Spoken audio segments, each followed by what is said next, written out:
શ્રાવણ માસના પ્રથમ સોમવારે લાલપુરના ભોળેશ્વર મહાદેવ મંદિરે પદયાત્રીઓ દર્શનાર્થે ઉમટી પડ્યા। જામનગરના લાલપુર નજીક આવેલા ભોળેશ્વર મહાદેવ મંદિરે પવિત્ર શ્રાવણ માસના પ્રથમ સોમવારે ભક્તજનો ભોળાનાથને રીઝવવા પગપાળા કરી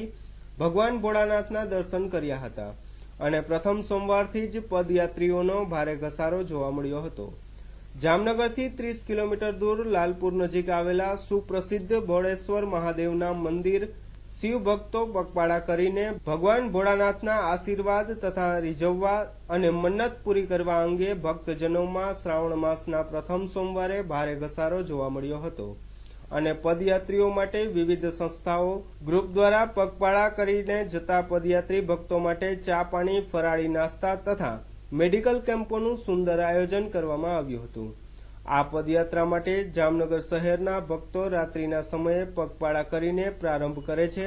અને સોમવારે વહેલી સવારે ભોળેશ્વર મહાદેવના સાનિધ્યમાં પહોંચી મંગલ આરતીનો લાભ લે છે અને પોતાની મનોકામના પૂરી કરે છે।